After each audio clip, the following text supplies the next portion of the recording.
Good morning, everybody. So we're gonna do an aerial view today so I can show you some color mixing. This is Christie with the Social Easel if you haven't painted with me before. So color mixing is super fun if you haven't done it before. And hopefully I'm gonna be able to show you guys that today. We're doing color mixing today because I wanted to use this as an example. You may have seen my post last week. I showed you a picture of just my palette. So it was this palette, all these different colors I've made here, and it was just from 3 colors. And it was 3 colors that I used in this painting. So as I was doing that, I thought this would be a great time to show you guys how to do your own color mixing and kind of use this painting as an example because I did it a ton in here. So there's a couple things that I would recommend getting. You guys are probably getting familiar with me talking about my mixed media pad. I just got a brand new one. I'm so excited. I ordered this from my Amazon store. The color mixing guide is also in my Amazon store. So I've got my new mixed media pad here, and the first thing we're gonna do on the inside of it is some color mixing. So if you don't have one of these yet, this is what I use. I call it like a sketch pad for painting because it's this heavyweight paper. It can take acrylic paint. You can use it to practice in. If you don't want to commit to a canvas, this is just a wonderful thing to have because you can just go through and doodle all kinds of stuff. And then if you love it, you can tear the pages out and you can frame these. So I just wanted to show you a few. This is my, my little mixed media bird that I made. This was our 4th of July Americana painting in my tribe, and then one of my palette knife angels. So what I can do with these, if you do something in your mixed media pad that you love, you can tear it out and then you can put these in a frame with glass like this, and then you have a beautiful framed piece of art. So this is why I love them so much. Use it to practice in, and if you love it, you can take it out and frame it. So it's very functional, and it's great for saving space also. All right, so let's jump over and kind of go over how this works. If you guys want to sprinkle this video with your friends so they can learn a little bit about color mixing, that would be awesome, because this is one of the #1 questions that I get. So this color mixing guide, and I printed off a color wheel too because I can't find mine. Both a color mixing guide and the color wheel are in my store. So just have one of these as reference, and it's going to help you learn about tints and color and all of that kind of stuff. But this is why I love the color mixing guide. So let's say you need this color. This is Bluegrass Green by Deco Art, one of my favorite colors.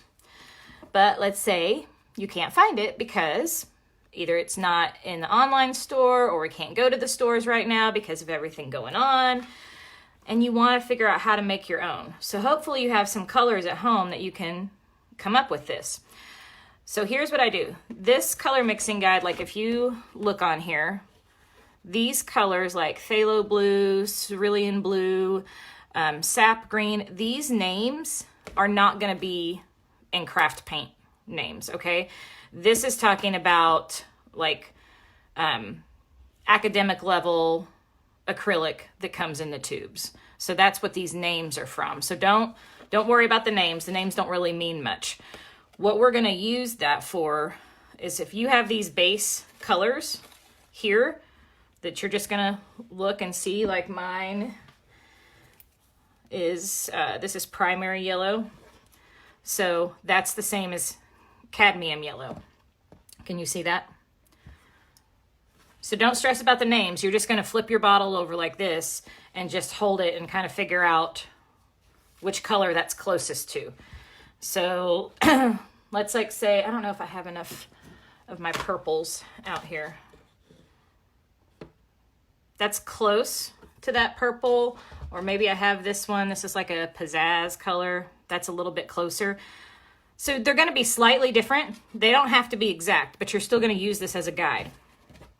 All right, so this color right here, if I'm matching that, I think it's closest to this square. So then I'm going to use this guide and I'm going to say, okay, I need a blue, like a cerulean blue and like a phthalo emerald green. So now I'm gonna look through my paints and see what I can find that's close to these two colors. So let's see, I don't have this planned out, so you're literally gonna let me go along with me and kind of like, let's see what I have. This might be, have you guys ever done this? I love color mixing. That's pretty close. Let me see if I can find anything closer. Yeah, that may be as close as I can get. So we're gonna see. We're gonna use this as an example because you guys may have a limited amount of paints at home. So we're gonna see what we can make regardless of the colors that you have. So this one happens to be turquoise from Michaels. And again, these are just craft paints. And then I need like a phthalo emerald green. I want one a little bit darker than that. I think it's gonna be this holly green maybe. Let's start with these two. So I've got like a holly green and turquoise. But I want a color like this, kind of this teal color. So that's why having the color mixing guide is helpful. So you're not just looking at all your paints going, well, I don't even know where to start. Like if I want this color, how in the world am I gonna get there? So here's where you get to just play. Let's do, I'm just gonna grab a little bit of this. So we're gonna try to achieve this color close to it. And then I'm just gonna show you all of the different ways you can just keep playing and make different shades. I took 3 colors for this bird painting that I was showing you. 3 colors of paint made this entire background.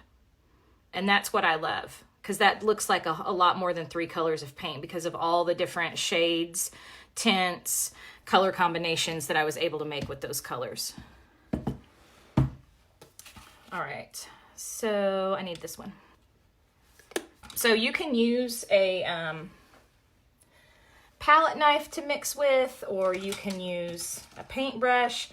I usually end up just using a paintbrush. It just depends on if that bugs you or not, or if you feel like it's too much paint in your bristles. I just like to kind of play with my colors with paint. I think I want something a little bit bigger than that. Well, you know what? We'll go with my filbert brush here, which is what I used in my abstract bird painting. All right, so this is the color that we love, but we don't have it. So we're gonna play around with what we do have. And I've got some blue and I've got some green. Okay, so that's what they look like straight out of the tube.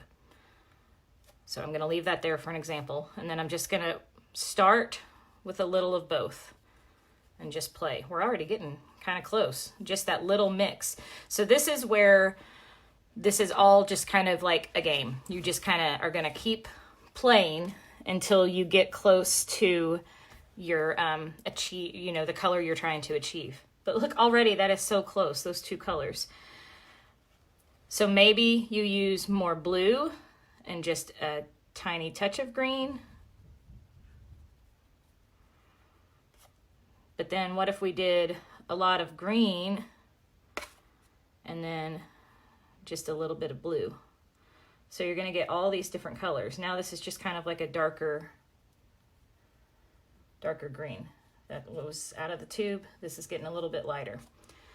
But we're pretty close to this, but I'm thinking what we wanna do is add more blue to it.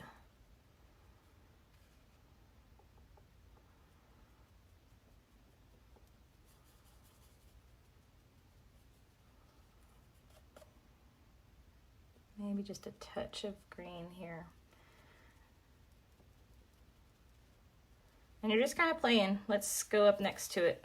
Wow, look how close that is. That is off just slightly.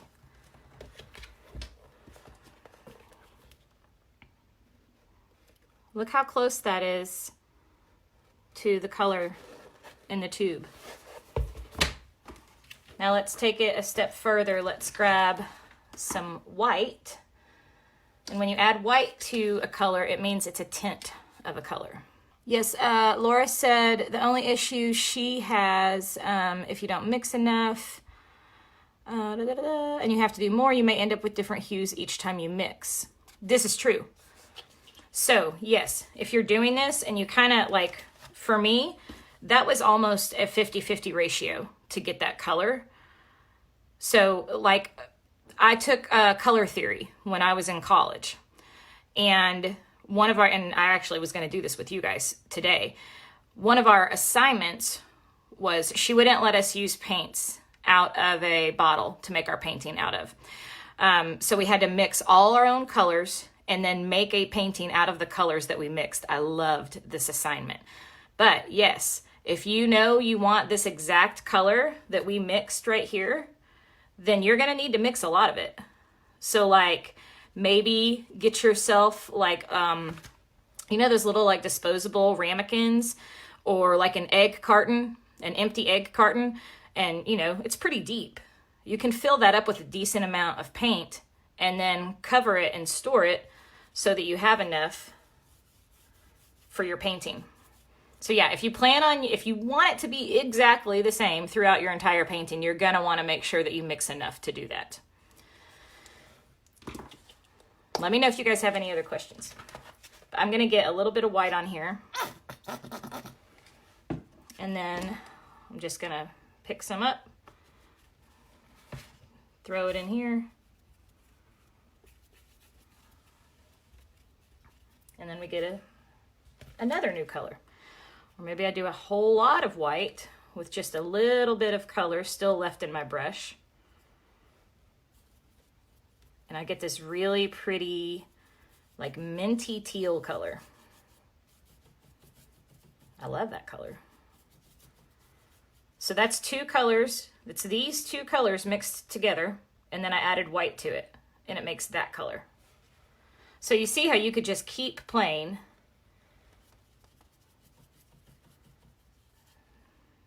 and just keep making different tints. How pretty that looks, transition. But this is a really good challenge for you to start playing with your colors, start mixing, and then seeing what you can create with it. So again, see how similar these colors are. Look, this was a separate color that I used on my painting. I had this aqua green was this color.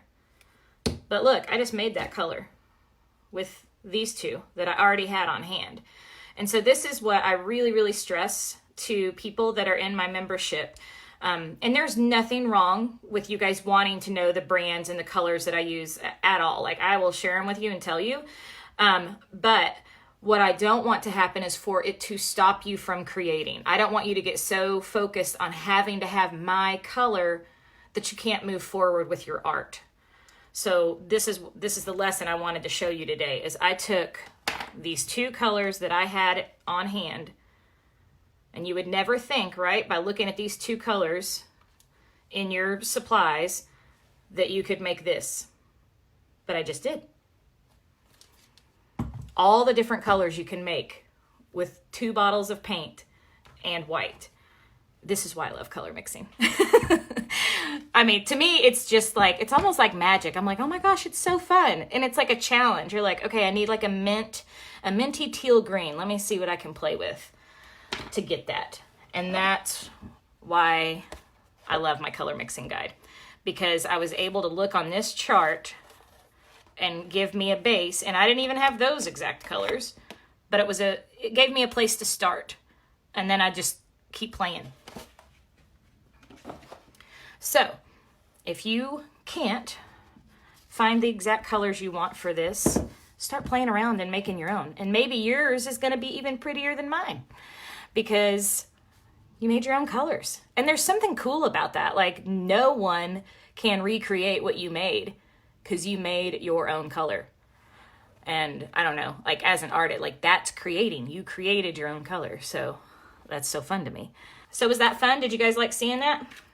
So then I'll just kind of show you, this is what I was doing in my background here of this bird's painting. I was just playing with my colors, just like you can see here, and just doing these brush strokes. And then I'd come in and I'd grab some of my blue and green, and I just mix right on my palette. Because I'm not trying to stay, like I'm not worried that if it's this exact color the whole time. But look how close that is to the teal that was straight out of the bottle. And then I start overlapping with that. Maybe I want to pick up some white.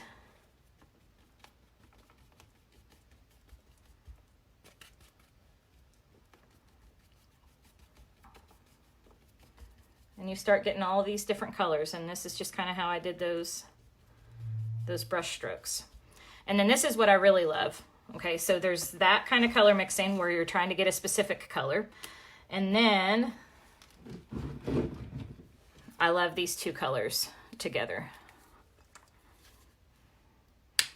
This is any lime green. Like any brand is like, they all have a color like this.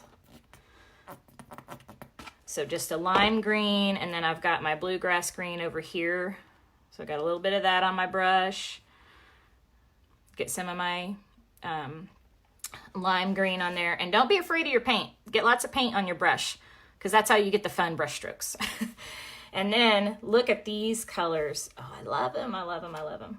And you can overlap and pull a little bit more green into your blue, or blue into your green. I'm going to lift this up so you can see these pretty colors that it makes. And then I throw white into the green, and then I get another color.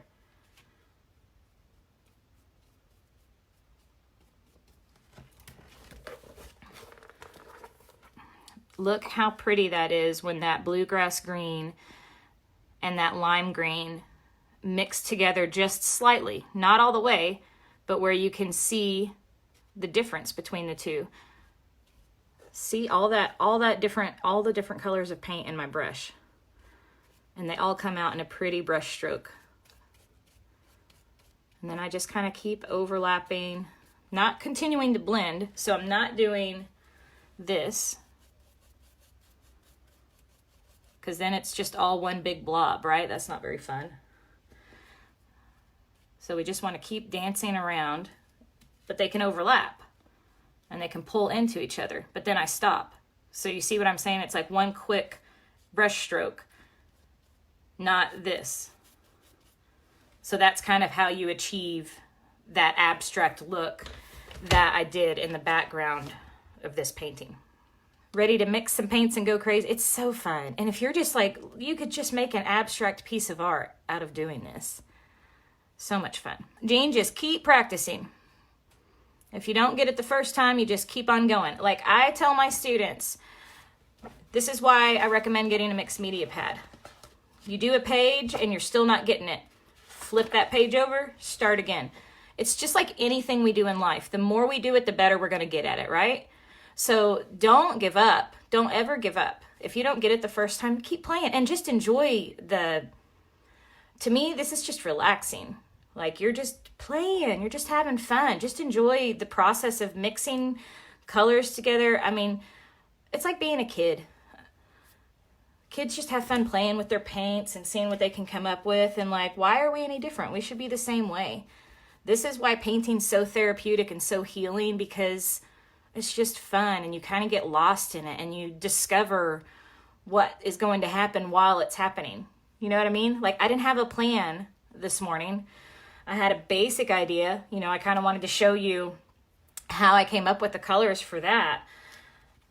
But other than that, it was just kind of like this color that I came up with. I didn't know that was going to happen when I started mixing these colors together. So that was just a happy little surprise. But it's just fun to kind of get lost in it. Sandra bought an 11 by 14 and a 9 by 12 and she loves them. I'm telling you, I love the mixed media pad.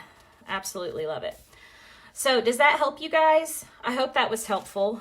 And then some of you were wanting to know a little bit about the color wheel. So the first thing, just very, very basics, is you want to know your warms and your cools, okay? So your warm colors are obviously going to be the ones, think of like a fire. So red, yellow, orange on this side. Your cool colors are your blues, your blue greens, like we used here, blue violet, purple, and then even red violet. That's still considered on the cool side, kind of with the green. Green almost kind of like just lays in the middle. It can go either way, because if you add yellow to it, it's going to start getting warmer. If you add blue to it, it's going to start getting cooler. And when you are painting, just something to keep in mind. Cool colors on this side of the color wheel recede in paintings. That means they go back. They look like they're further away. These cool colors look like they're further away, like maybe that's like some trees far, far away in the background back here. Warm colors come at you. So that's why this bird, these warm colors, why I chose to put those on the bird where I did, because they come towards you and it pulls those birds closer to you. So that is just kind of like to think about when you're painting, how to use color to make things seem closer or further away. Another thing I thought about doing with you guys, maybe later this week or next week, would you be interested in learning, like I show you guys techniques all the time, but I started thinking about like some of the lessons I took when I was in college. Would you want to learn more about like perspective? Specifically for the way that I teach, I don't want to get all technical and show you how to do the lines and measuring and all that. I don't want to do that. But I can show you atmospheric perspective. So if you're looking at a painting, like if you're looking at a painting and you want something to seem further away than closer. I don't know if I can get this underneath here or not. I got too many bottles of paint next to me again. This is how I spilled my water cup that one time. So this is not, like I would show you a more detailed version. But even here, look how these warm colors are more vibrant. This cool color of this mountain back here is further away. It's muted. So that's part of that atmospheric perspective that I'm talking about. This looks further away because of the color that it is, and it's not as detailed. It's all just kind of one note. And then this one, just a little bit more detail in it, but it pulls it more forward than this. And then this little boat down here, it's not going to have as much detail as the trees and my grass do because it's further away. So it should be fuzzier. So if that was just like really perfect and crisp, it wouldn't make sense. Because it would, like in real life, it wouldn't look like that to us. If we're looking at something far away, it's blurry. And whatever's closer to us is crisper. So you can use that same philosophy in painting if you're doing landscapes and stuff. But I thought that would be another fun basics in, painting, not just acrylics, just basics in painting that maybe I could do with you guys. Yeah, learning how to create depth and dimension, and then like shading. Let's do a little shading. I was gonna finish talking about this. What it's showing you in the middle is adding white to these colors. Again, kind of like what I showed you here, all the different colors you can get from one color plus white. So these are called tints. And then what it's not showing on here, it would have probably been on the back side of this color wheel, is shades. Shades are when you add black to a color. I could go on and on about this. We could do a whole nother lesson on this because I could show you how instead of using black to get a darker green, you can use red to get a darker green. So I'm going to make this a quick one. But the reason why, okay, let me explain that first of all. These are complementary colors, red and green. Or red and green, I said those opposite. Complementary opposites on the color wheel. Yellow and purple, opposites on the color wheel. Blue and orange. Your opposites, when you mix them together, make a neutral. That neutral could be a gray, it could be a brown. It's a muted tone when you mix those two colors together. So, and I do this a lot with my paintings, especially in greenery, because sometimes I like the look of it more. I'm going to get some green on here. I think I'm going to flip the page to show you guys this.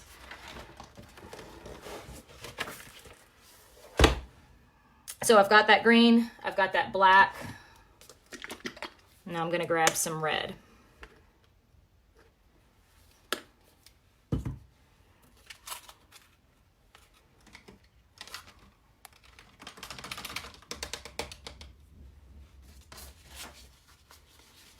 So the first thing I want to show you, let's do this.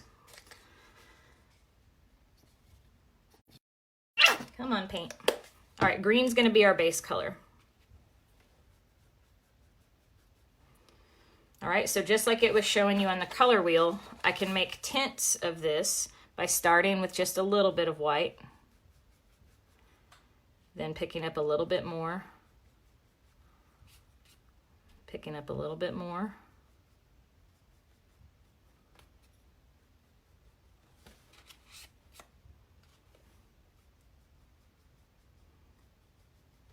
to where it becomes almost white again.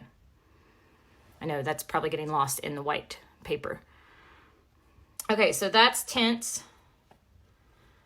Then green again. Now black is super powerful, so you just need a little bit.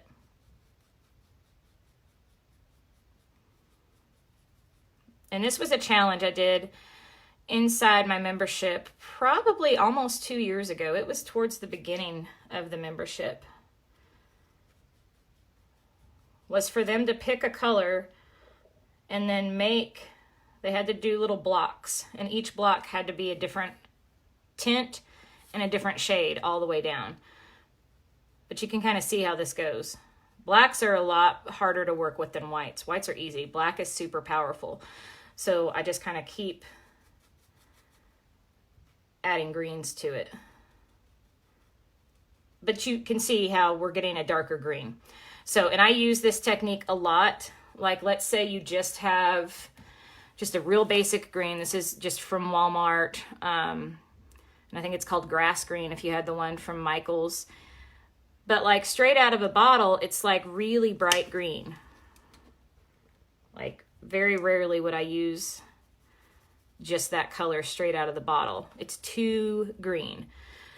So my favorite green is dark Hauser green, this color. But I make my own all the time if I don't have this color. And I make it by adding black to it, just like I did there. And now I've got a really pretty dark evergreen. And this is really pretty for pine trees and all that kind of stuff. So that's using black and white with one color.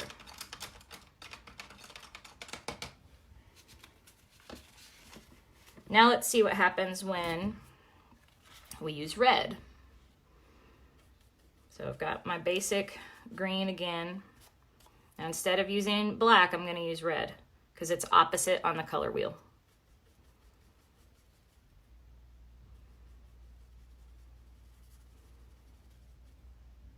And I just keep playing with my ratio. Just mix it until it's the darker that I want it to be.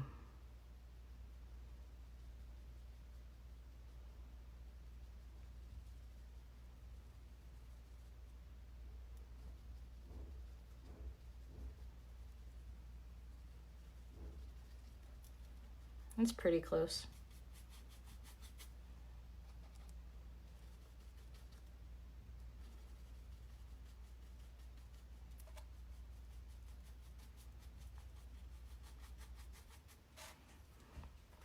Can you guys see how close those are in color? I got one by adding black to it, and I got one by adding red to it. Isn't that cool? And I do the same thing when I'm working with reds, and then I want to tone them down and make more of like a burgundy color or just a darker red. I do this when I'm like making poppies a lot.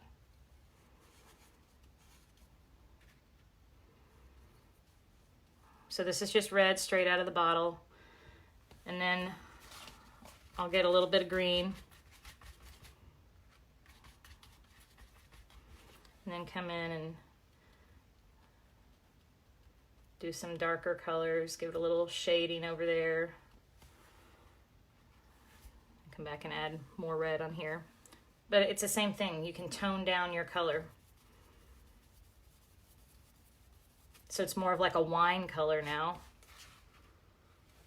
And I got that by adding green. But see what I made when you mix red and green? In equal ratios is kind of what that means when you get your neutral.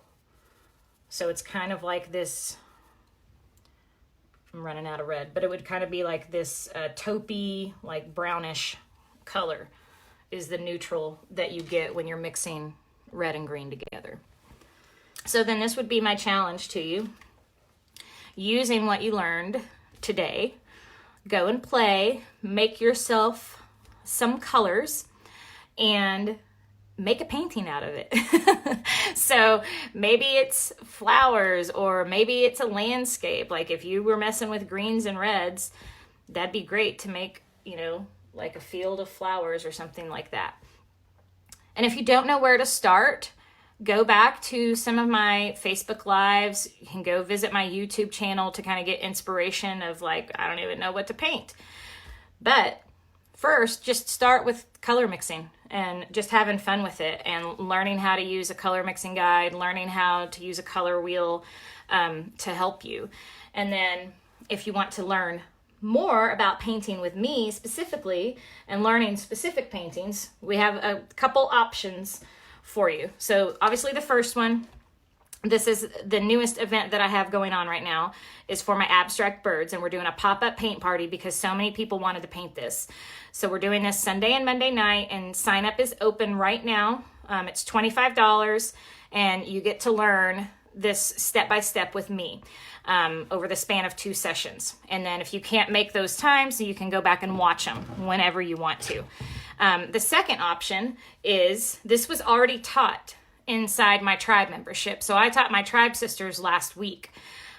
So they already have this tutorial and they're already painting this and they're turning out beautiful.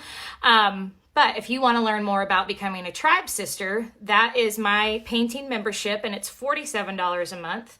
And this is included in it. And you get 3 new paintings with me every single month. And then we have a guest artist or speaker. So that's your monthly content. And then we also have an entire library of over 65 tutorials, 20 technique videos, all kinds of stuff in there. So if you're really wanting to learn more about painting, and maybe you have the time now because we're on lockdown, I know a lot of people, I opened the membership back up because so many people were wanting in because they actually have time to learn now. And it's something good that you can do with your time during this lockdown, and you get to be a part of a community and you have other women you can rely on. It's really, really awesome. So, that's another option. And then if you just want, to buy a tutorial, we also have our online store where you can buy individual tutorials if there's a specific painting that you want to learn how to paint. So, I hope you guys had fun today. I hope this was a really good lesson for you. Let's flip back. A little sticky there. So if you came in late, I was showing you how to get these colors like I did in this painting, and then even showed you a little sneak peek of how I started working on this background in this painting. So if you're taking the class on Sunday night, this would be a great thing to practice this week until we take the class. So you guys have an awesome day. Sprinkle it with your friends. Let's get people painting. Put some joy back in the world right now. Focus on happy things. So that's it. You guys have an awesome day.